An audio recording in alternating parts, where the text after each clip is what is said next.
3반 오늘도 수학 시작해 볼게요. 지난 시간에도 우리 직육면체의 부피 구하는 것과 관련해서 수업을 했었고 이번 시간에도 이어서 수업을 하도록 하겠습니다. 지난 시간에 배웠던 거 잘 기억하고 있는지 한번 먼저 체크를 해볼까요? 지난 시간에 우리가 부피를 정확하게 나타내기 위해서 부피를 나타내는 단위를 배웠습니다. 뭐였죠? 이렇게 생긴 단위였죠? 얘는 어떻게 읽었나요? 1 세제곱 센티미터라고 읽었습니다. 1 세제곱 센티미터라고 읽으면 큰일 난다고 이야기했어요. 앞에 숫자를 먼저 읽고 잠깐 쉬고 세제곱 센티미터를 붙여서 읽어주셔야 됩니다. 1 세제곱 센티미터는 어떤 뜻이었어요? 한 변의 길이가 한 모서리의 길이가 미안해요. 1cm인 정육면체의 부피를 1세제곱센티미터라고 했습니다. 그래서 부피를 나타낼 때는 1세제곱센티미터가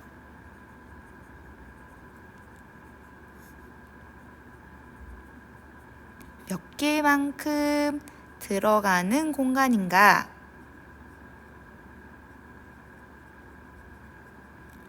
를 따져서 부피를 나타냈었습니다. 1세제곱센티미터가 12개가 들어가는 공간이면 12세제곱센티미터였고 1세제곱센티미터가 만약에 100만 개가 들어간다. 그러면 어떻게 나타내면 되겠어요? 그쵸? 100만 세제곱센티미터라고 나타내시면 되겠네요. 그래서 지난 시간에는 우리가 이렇게 1세제곱센티미터만큼의 쌓기나무를 쌓아서 직육면체를 만들었을 때 그 직육면체의 부피를 나타내보고 그렇게 나타내는 것의 장점과 단점을 이야기를 했었습니다. 장점은 뭐였죠? 네, 부피를 정확하게 나타낼 수 있는 장점이 있었습니다만 단점은 부피가 너무 커지면 일일이 1세제곱센티미터가 몇 개인지를 세는 게 아주 힘들었죠. 그래서 선생님이 꼼수를 썼었습니다. 어떻게 썼었죠? 그렇죠. 가로에는 1세곱센티미터가 몇 개인지 구한 다음에 세로에는 또 몇 개가 들어가는지를 구해서 그 다음에 몇 층인지를 구해서 이것을 곱해줘서 전체 직육면체를 만드는데 들어간 1세제곱센티미터 쌓기나무가 몇 개인지를 구하는 방법을 썼었습니다. 여러분들도 많이 쓰시는 방법인 것 같더라고요. 그러면 여기까지 복습을 해보고 이제 오늘 수업 들어가겠습니다. 오늘은 지난 시간에 121쪽까지 했기 때문에 122쪽부터 진도를 나가면 되겠죠. 122쪽을 펴니다. 네, 직육면체의 부피를 구하는 방법을 알아봅시다 나와 있어요. 지난 시간에 우리 부피가 1세제곱센티미터인 쌓기나무를 쓰는 것에서 끝냈기 때문에 오늘도 거기서부터 시작합니다. 부피가 1세제곱센티미터인 쌓기나무를 사용해서 직육면체의 부피를 구해보세요. 상자가 있습니다. 그리고 그 상자 안에 1세제곱센티미터 쌓기나무가 몇 개가 들어가는지를 보니까 우리 지난 시간에 배웠던 부피의 개념과 똑같다고 보시면 되겠어요. 쌓는 것도 이제는 꼼수를 씁니다. 그쵸? 이거 뭐예요? 가로 몇 개인지 먼저 파악한 거죠. 몇 개예요? 6개죠. 그 다음은 이제 세로 몇 개인지 세로 몇 개 같아 보입니까? 네, 4개죠. 그러면 한 층에 사용되어 있는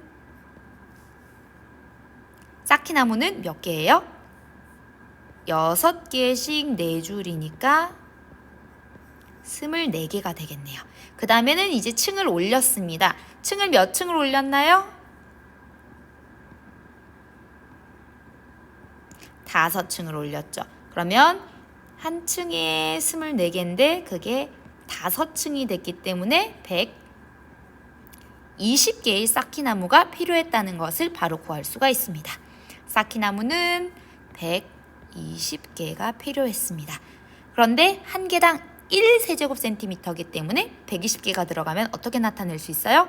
네, 120세제곱센티미터다 라고 나타낼 수 있겠네요. 그러면 우리 이제 개 대신에 세제곱센티미터를 써줘도 될까요?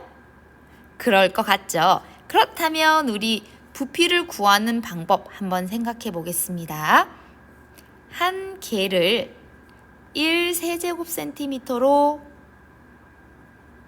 1 그냥 센티미터로 바꿔서 나타내 본다면 가로 몇 개가 이제는 가로 몇 센티미터인지 구한 다음에 세로 몇 센티미터인지 구해서 곱합니다. 그러면 이게 이제 한 층의 넓이가 되겠고요. 이제 높이가 몇 센티미터인지 구해서 이렇게 곱해주시면 직육면체의 부피를 구할 수가 있겠습니다. 그러면 우리 이제 빈 곳 채워볼게요. 직육면체의 부피 어떻게 구한다고요? 가로의 길이 곱하기 세로의 길이 곱하기 높이의 길이. 즉 가로 더하기 세로는 밑면의 넓이와 같기 때문에 길이가 나온 게 아니라 밑면의 넓이가 문제에 나왔다. 그러면 굳이 가로 세로 나눌 필요 없이 그냥 밑면의 넓이에 뭐만 곱해주면 돼요? 높이만 곱해주면 되겠습니다. 괜히 공식으로 그냥 가로 세로 높이라고 외워가지고 넓이를 더 쉬운 방법으로 넓이를 줬는데 선생님 이거 가로 세로 없어서 계산 못해요. 이런 일이 생기지 않도록 원리와 계산 결과를 제대로 이해를 해두시기 바랍니다. 그냥 달달달 외우지 말고요. 그러면 우리 이제 써먹어 봐야 되겠죠? 123쪽으로 갑니다. 자, 이제는 우리 직육면체 중에서 특수한 경우인 정육면체의 부피를 한번 구해볼게요. 그런데 아까 선생님이 써먹어 보자고 했으니까 직육면체의 부피를 구하는 방법을 써먹겠죠. 그러면 봅시다. 직육면체 부피를 구하는 방법 뭐였어요? 가로 곱하기 세로 곱하기 높이였죠. 그쵸? 정육면체는 가로의 길이와 세로의 길이와 높이의 길이가 다 같은 게 정육면체였죠. 그렇다면 어떻게 해주면 될까요? 한 모서리의 길이를 똑같은 거를 3개 곱해주면 돼요. 지금 여기 예시로 나와 있는 정육면체의 경우는 어떻게 구하면 될까요? 한 개밖에 안 나왔지만 정육면체라고 했기 때문에 얘도 5cm, 얘도 전부 5cm인 거예요. 그쵸? 그러면 가로 5cm, 세로 5cm, 높이 5cm가 돼서 125 세제곱 센티미터가 되겠습니다. 단위 잘 기억하셔야 돼요. 가로랑 세로랑 높이는 단위가 센티미터고요. 부피의 단위는 제곱 센티미터입니다. 선생님 만약에 이걸 또 이렇게 줬다. 그러면 어떻게 써야 돼요? 밑면의 넓이를 구해서 쓰셔야 되겠죠. 선생님이 단위까지 쓰라고 했다. 그러면 여기 단위는 또 센티미터가 그대로 내려오지만 여기 곱한에는 제곱 센티미터라는 점도 반드시 기억해 놓으시기 바랍니다. 단위 주의하세요. 센티미터, 제곱 센티미터, 결과는 세제곱 센티미터로 나와야 합니다. 자, 그러면 정리해 봅시다. 선생님이 아까 썼기 때문에 그냥 쓰면 될 것 같아요. 정육면체는 가로와 세로와 높이가 몽땅 같기 때문에 한 모서리의 길이, 여기가 가로고, 그 다음에 세로도 한 모서리의 길이 똑같아요. 높이도 똑같이 한 모서리의 길이가 됩니다. 3개를 곱했기 때문에 정육면체의 부피를 구할 때도 3번을 곱해야 한다는 거 잊지 마시기 바랍니다. 2번만 곱하면 이거 한 변의 넓이밖에 안 돼요. 한 번 더 곱해 주셔야 됩니다. 자, 그러면 우리 이제 연습 문제를 한번 풀어봐야 되겠죠. 주변에서 볼 수 있는 여러 가지 직육면체의 부피를 구해봅시다 라고 나오네요. 식 먼저 써볼까요? 가로 얼마? 15cm, 세로 15cm, 높이 15cm가 되겠네요. 다음에 여기 있는 책은 어떨까요? 가로 20cm, 세로 27cm, 높이 6cm가 되겠고요. 마지막은 컴퓨터 본체네요. 가로 15cm, 세로 40cm, 높이 50cm입니다. 가로랑 세로 헷갈리면 안 돼요. 물론 여기는 그냥 다 곱하는 거기 때문에 순서 뒤죽박죽 써도 상관없진 않지. 답이 똑같이 나오기는 하는데 어느 게 가로고 어느 게 세로인지 선생님이 물어볼 수 있기 때문에 세로가 여기인지 반드시 구분하셔야 됩니다. 가로가 이거고요.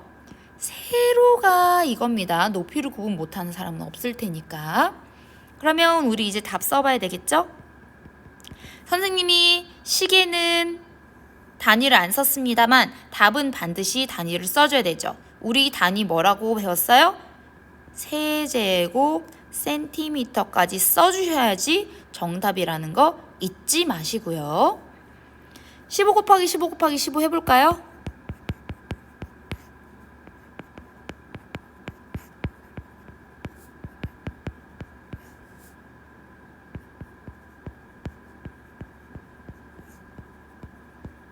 해서 3375 세제곱 센티미터.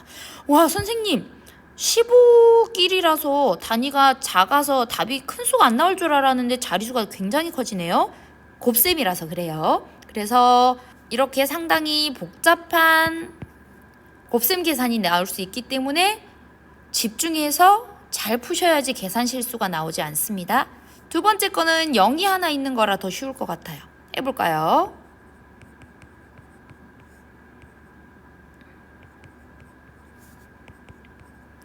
얘는 뭐 쉽네요.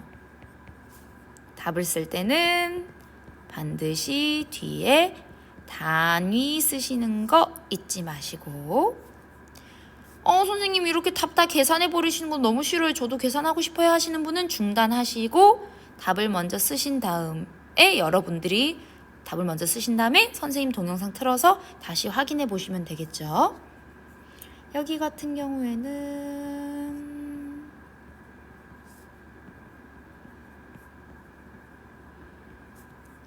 만 단위가 넘어가네요. 네, 이렇게 되었습니다. 그러면 오늘 배운 내용 간단하게 정리해 볼게요. 오늘 배운 거 딱 두 가지거든요. 지난 시간에 배웠던 거는 이미 복습했으니까 복습 안 할 겁니다. 첫 번째는 직육면체 부피 구하는 거 배웠고요. 그 다음에 두 번째는 정육면체 부피 구하는 거 배웠습니다. 직육면체 부피는 어떻게 구했죠? 가로 길이 곱하기 세로 길이 곱하기 높이의 길이를 곱해서 구할 수도 있었고요. 또 밑면의 넓이, 여기는 단위가 다르다는 거 주의하시고요. 곱하기 높이 구했습니다. 그 다음에 정육면체의 부피는 가로 세로라고 쓰시면 안 돼요. 한 모서리의 길이, 얘는 센티미터죠. 한 모서리의 길이, 여기도 똑같이 센티미터고 곱하기 한 모서리의 길이 센티미터입니다. 이렇게 구하고 답은 어떻게 썼었죠? 답은 3위 위에 있는 세제곱 센티미터로 써야 한다는 것 주의하시기 바랍니다. 선생님 정육면체 부피는 밑면 넓이 곱하기 높이 안 돼요? 돼요. 어차피 정육면체는 직육면체의 특수한 케이스이기 때문에 직육면체 부피 구하는 공식이 정육면체에 적용이 되는 거예요. 그래서 만약에 정육면체가 나왔는데 15 곱하기 15가 아니라 점선을 안 했습니다. 그냥 밑에 밑면 넓이만 띡 줬다. 밑면 넓이 뭐 225 제곱센티미터입니다. 부피를 구하세요.